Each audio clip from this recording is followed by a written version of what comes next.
Hello दोस्तों, आज हम करने वाले हैं संविधान का अगला पार्ट यानी क्लास 5 है। इससे पहले मैंने 4 वीडियो डाल दिए हैं जिसमें कंपनी जब स्टार्ट हुई थी यानी 1600 से लेके 1773 तक या 84 तक 1784 तक का मैं पूरा अधिनियम बता चुका हूँ। जो एक्ट पारित किए गए थे कंपनी के द्वारा अलग अलग समय पे वो सारे डाल चुका हूँ। आज मैं बताने वाला हूँ 1784 का अधिनियम।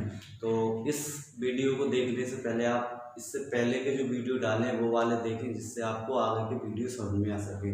तो आज चालू करते हैं। अगला एक्ट 1786 वाला 1786 का अधिनियम। इससे पहले 1784 तक डाल चुका हूँ।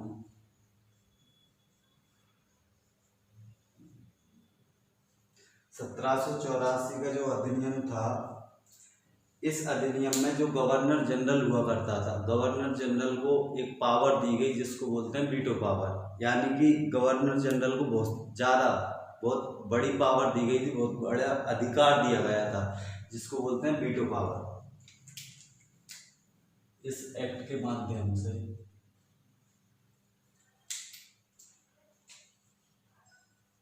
गवर्नर जनरल को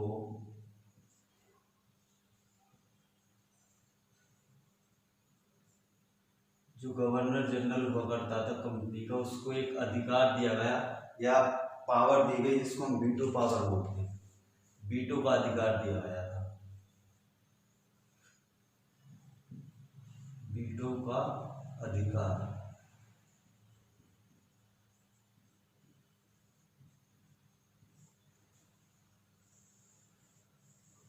आप लोगों ने पढ़ा होगा कि अभी जो राष्ट्रपति को अधिकार मिले होते हैं वो भी एक वीटो पावर होती है, जो इस अधिनियम के द्वारा ही पहले ले लिए गए थे।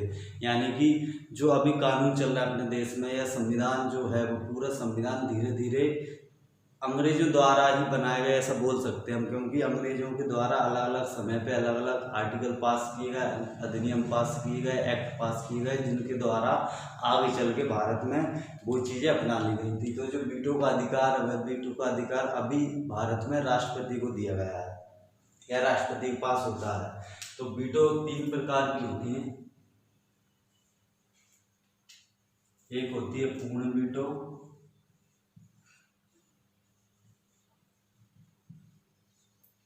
दूसरी होती है आंशिक या निलंबनकारी वीटो,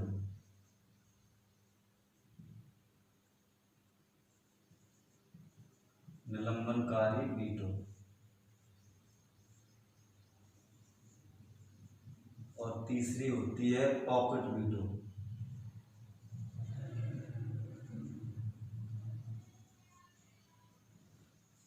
इस टाइप की तीन वीटो पावर दी जाती है राष्ट्रपति को, जो अभी संविधान जब बन रहा था अपना, या आप बोल सकते हैं अंग्रेज थे जब, गवर्नर जनरल को दी गई थी।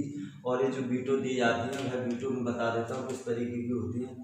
पूर्ण वीटो का मतलब होता है जब संविधान या बोल सकते हैं संसद में कोई विधेयक पास होता है तो उस विधेयक के साइन के लिए राष्ट्रपति के पास भेजा जाता है।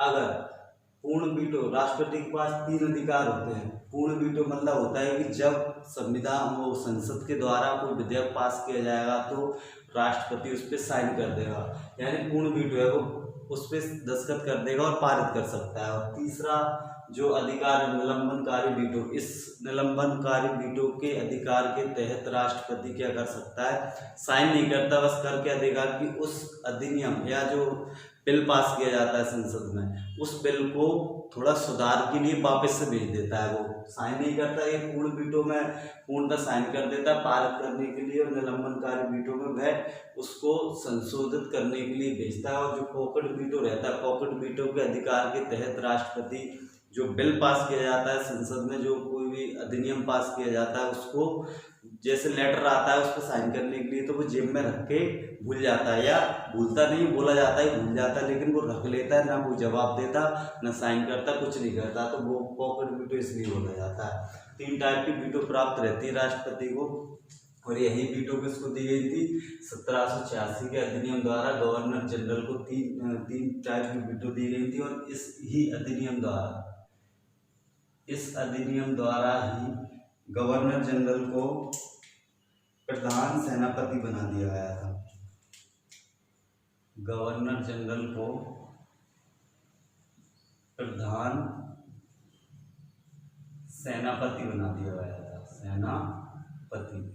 यानी इसका जो पोस्ट थी उसको और ही बड़ा कर दिया गया था, क्योंकि इसको वीटो पावर दे दी गई तो उसका अधिकार और बढ़ते चलेगा और पावर्स भी बढ़ती गई। तो उसको जो सेना होती थी उस टाइम पे, अंग्रेजों की जो सेना थी या भारतीय सेना थी, उसका मेन अधिकारी बना दिया गया, यानी प्रधान सेनापति। अभी क्या होता है कि अभी तीनों सेनाओं का, यानी जल सेना, थल सेना, वायु सेना का प्रमुख भारत का राष्ट्रपति होता। वैसे ही पहले क्या होता था कि जो सेना होती थी अंग्रेजों की या भारतीय सेना होती थी, उसका मुख्य सेनापति, प्रधान सेनापति कौन होता था उस टाइम का? Governor general. तो ये पद दिया गया था 1786 के अधिनियम द्वारा।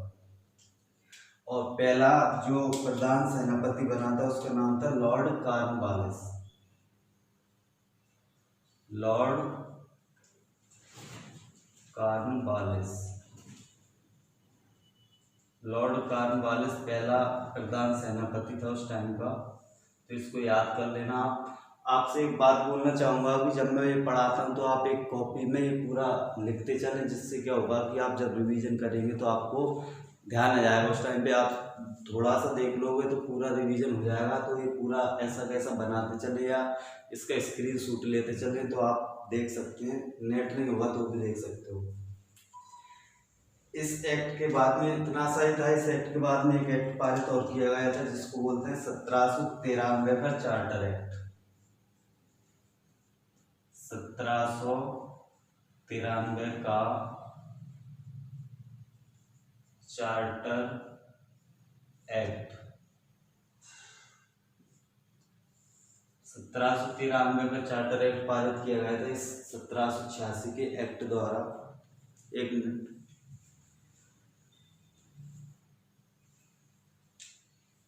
और इस एक्ट की मुख्य बात थी कि कंपनी के शासन को 20 वर्ष के लिए बढ़ा दिया गया था। इस एक्ट के माध्यम से, इस एक्ट के माध्यम से कंपनी का शासन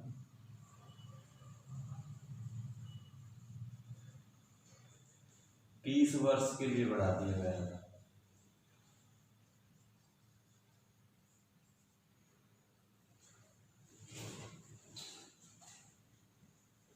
20 वर्ष के लिए कंपनी का शासन बढ़ा दिया गया था। यानी कि 1793 के बाद अब कब आता? 1813 का जो एक्ट आया हुआ था, यानी जो 20 साल का शासन बढ़ा दिया गया था, कि बोला था कि कंपनी अब 20 साल तक बिना किसी रोक टोक के भारत में काम कर सकती है या बिजनेस कर सकती है। और इसी एक्ट के माध्यम से जो बोर्ड ऑफ डायरेक्टर हुआ करते थे, यानी इसी एक्ट के माध्यम से जो बोर्ड ऑफ जो कंट्रोलर हुआ करते थे। पहले क्या होता था कि इस बोर्ड ऑफ कंट्रोलर की जो सैलरी, वेतन भत्ते हुआ करते थे, कंपनी के पैसे से या कंपनी जो कमाती थी उसके द्वारा दिया जाता था। लेकिन इस एक्ट के माध्यम से इनके वेतन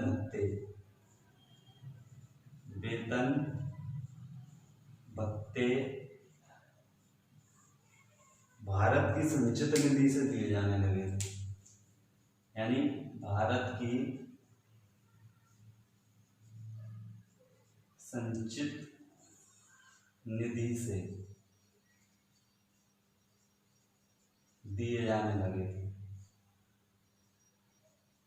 यानी कि पहले क्या होता था, बोर्ड ऑफ कंट्रोलर का जो वेतन होता था, भत्ते होते थे या कर्मचारी जो हुआ करते थे, कंपनी के जो कर्मचारी हुआ करते थे उनका पूरा वेतन कंपनी के जो पैसा कमाया जाता था उसके द्वारा दिया जाता था। लेकिन इस 1793 के चार्टर एक्ट के द्वारा बोर्ड ऑफ कंट्रोलर का वेतन भत्ता भारत की संचित निधि से दिया जाने लगा था। इस एक्ट में छोटे छोटे एक्ट थे, दोनों एक्ट में बस इतना सा हुआ था कि पहले एक्ट में था कि गवर्नर जनरल को वीटो का अधिकार दिया गया और प्रधान सेनापति बनाया गया। और 1793 के चार्टर एक्ट के द्वारा कंपनी का जो कार्यकाल था उसको 20 वर्ष के लिए बढ़ाया गया था और बोर्ड ऑफ कंट्रोलर के वेतन भत्ते भारत की संचित निधि से दिए जाने लगे थे। इसके बाद में आता है अपना 1813 का चार्टर एक्ट। इसको मैं साफ कर देता हूँ।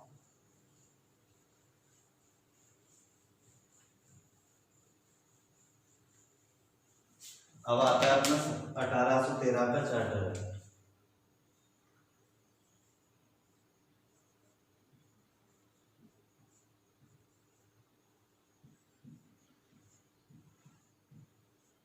ये एक्ट बहुत बड़ा है, यानी इसमें बहुत सारी बातें की गई हैं।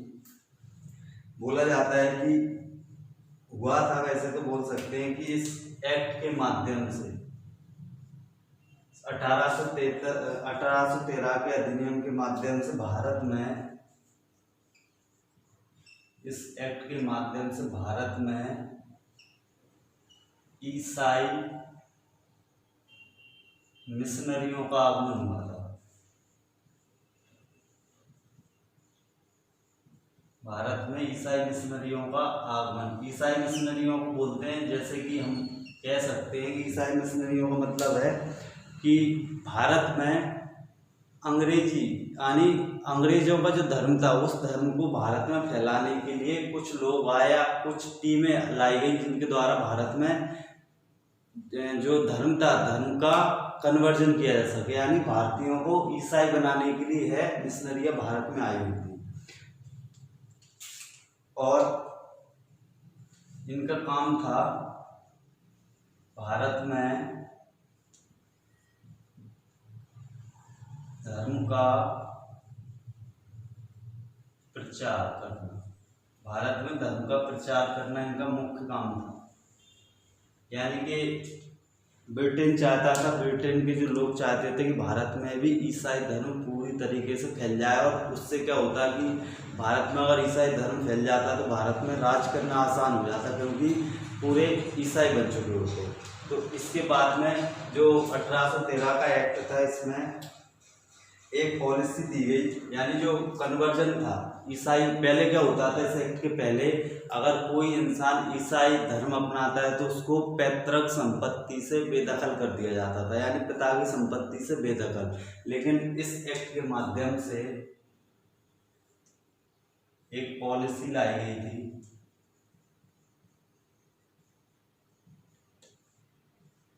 अगर कोई आदमी या कोई औरत या कोई इंसान ईसाई धर्म अपनाता है, ईसाई धर्म अपनाता है, तो क्या होगा कि अगर ईसाई धर्म अपना लेता है तो उसका जो अधिकार होता था पैतृक संपत्ति पे, उससे बेदखल नहीं किया जाएगा। यानी पैतृक संपत्ति से, यानी ऐसे लिख लेना डायरेक्ट, पिता की संपत्ति से बेदखल नहीं किया जाएगा।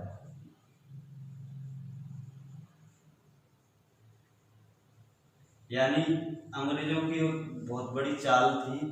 पहले क्या होता था कि लोग भारत के जो थे वो कन्वर्ट होने से पहले सोचते थे कि अगर ईसाई बन जाएंगे तो जो हमारे पिता की संपत्ति उससे बेदखल कर दिया जाएगा, इस कारण से कोई ईसाई नहीं बनता था। लेकिन अंग्रेजों ने एक चाल खेली, चाल के द्वारा क्या किया कि भारत में एक पॉलिसी लाए कि अगर कोई ईसाई धर्म अपनाता है तो उसको पैतृक संपत्ति से बेदखल नहीं किया जाएगा, यानी पिता की संपत्ति उसको दे दी जाएगी। और इसी एक्ट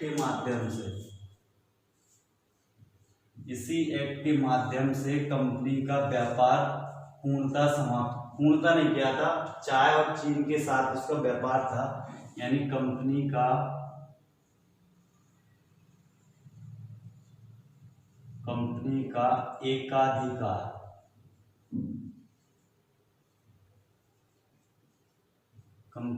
एकाधिकार समाप्त किया गया।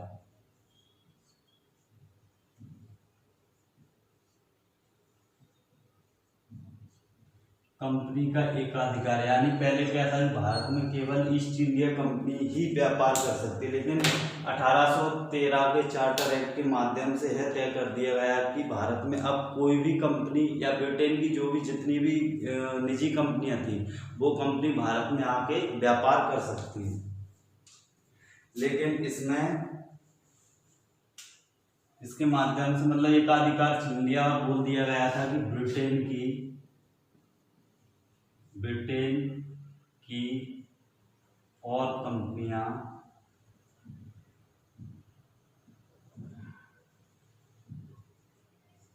भारत में व्यापार कर सकती है, भारत में व्यापार कर सकती हैं। यानी इसमें बहुत अच्छा किया गया था। वैसे ब्रिटेन के लिए अच्छा था ये, ब्रिटेन की कंपनियों के लिए। पहले क्या था कि भारत में केवल ईस्ट इंडिया कंपनी राज कर रही थी, लेकिन इस एक्ट के माध्यम से बोल दिया गया कि ब्रिटेन की और भी जो कंपनियां हैं, सरकारी या प्राइवेट कंपनियां, वो भारत में अब व्यापार कर सकती हैं। और इस जो ईस्ट इंडिया कंपनी थी, ईस्ट इंडिया कंपनी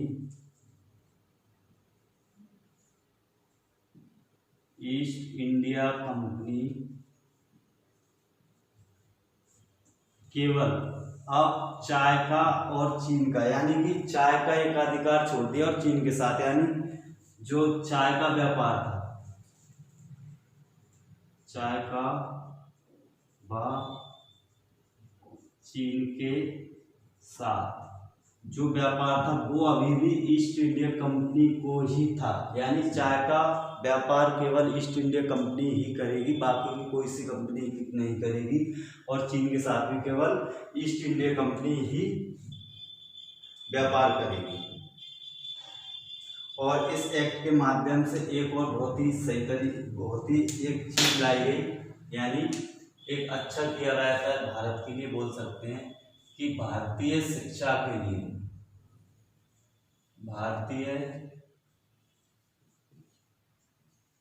शिक्षा के लिए प्रत्येक वर्ष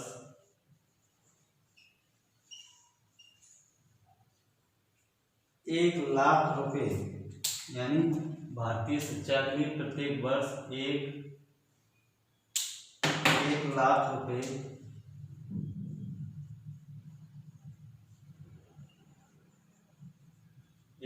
रुपए कंपनी द्वारा खर्च किए जाएंगे।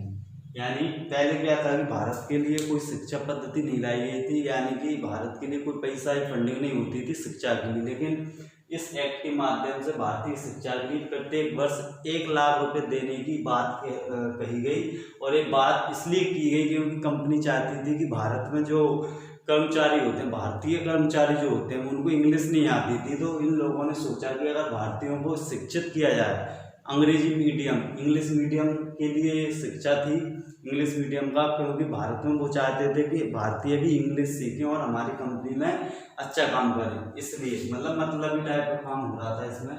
तो भारतीय शिक्षा के लिए प्रत्येक वर्ष 1 लाख रुपए खर्च करने की बात की गई। और इसके माध्यम से ही, इसी एक्ट के माध्यम से जो स्थानीय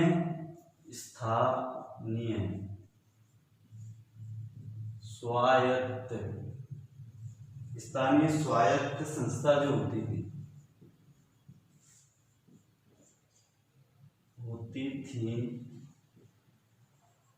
यानी स्थानीय स्वायत्त संस्था का मतलब होता है भारतीय ऐसी संस्थाएं जो भारत में बनाई गई हों, भारत के लिए काम करती हों।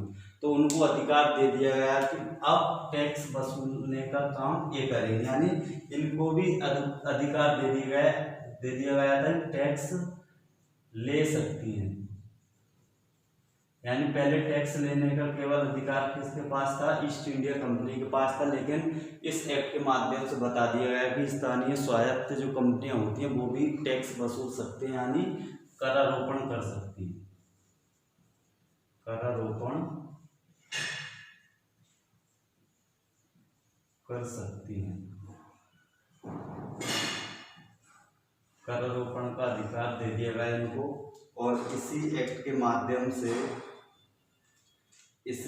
माध्यम से जो बंगाल, इसी एक्ट के माध्यम से जो था अपना बम्बई,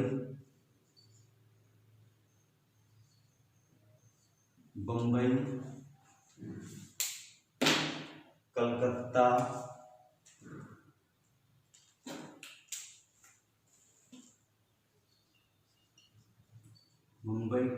और मद्रास, मुंबई, कलकत्ता और जो मद्रास थे, इस एक्ट के माध्यम से इनको अधिकार दे दिया गया, पुनः अधिकार दे दिया गया, क्योंकि इनसे छीन लिया गया था। इनको कानून बनाने का अधिकार पुनः दे दिया गया।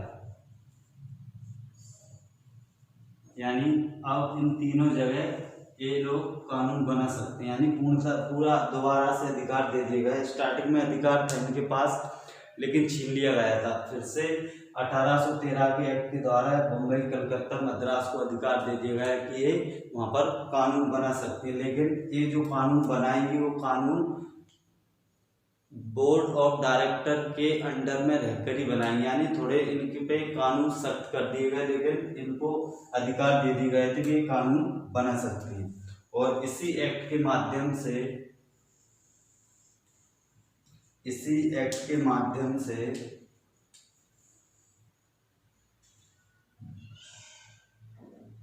जो नियुक्ति होती थी गवर्नर और गवर्नर जनरल की,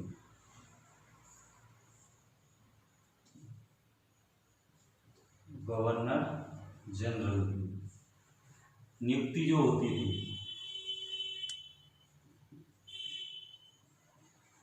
नियुक्ति अभी भी किसके द्वारा की जाती थी?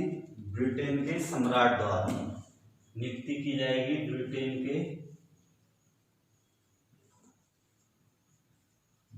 सम्राट द्वारा। यानी जो गवर्नर होते थे, गवर्नर जनरल होते थे, उनकी अभी भी नियुक्ति किसके द्वारा, यानी किसके द्वारा बनाए जाएंगे? ब्रिटेन के सम्राट द्वारा। और एक बात और कह दी गई थी इसके द्वारा, मतलब कि जो इनको जो अधिकार दिया गया था बम्बई, कलकत्ता, मद्रास को, अगर एक कानून बनाते हैं तो इनको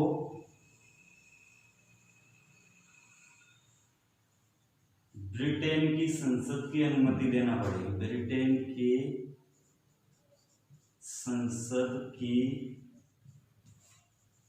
अनुमति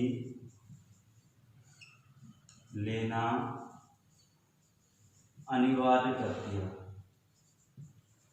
यानी अगर बम्बई, कलकत्ता, मद्रास में कानून बनाए जाते हैं तो उनको एक अधिकार तो दे दिया गया है, लेकिन एक कानून जब भी बनाएंगे तो इनको अनुमति किससे लेना पड़ेगी? ब्रिटेन की संसद के द्वारा।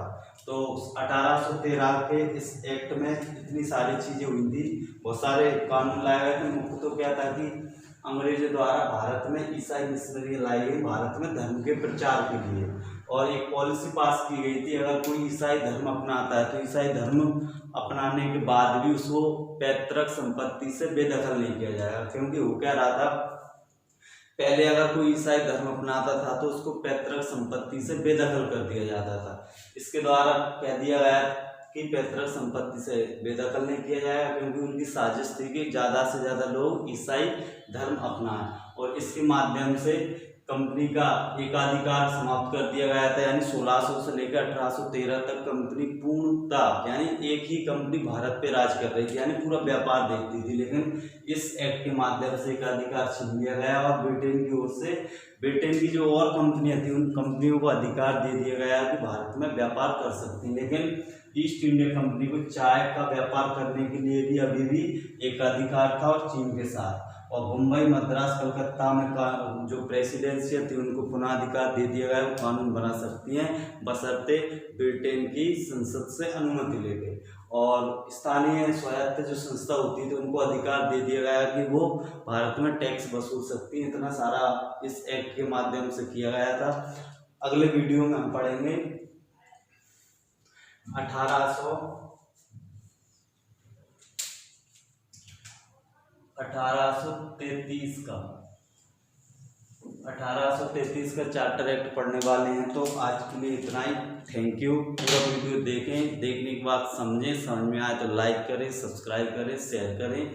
नहीं तो अगर ये समझ में नहीं आए तो आप कमेंट में लिख सकते हैं कौन कौन सी चीज़ आपको डाउट में है, तो मैं उसको अगले वीडियो में क्लियर कर दूंगा। और इस वीडियो को देखने से पहले पूरा जितने 4 वीडियो डाल दिया है मैंने, तो 4 वीडियो को देखें, क्योंकि लाइन से क्रम वाइज चल रहा है पूरा, और क्रम से देखोगे तो पूरा संविधान आपका क्लियर हो जाएगा। Thank you.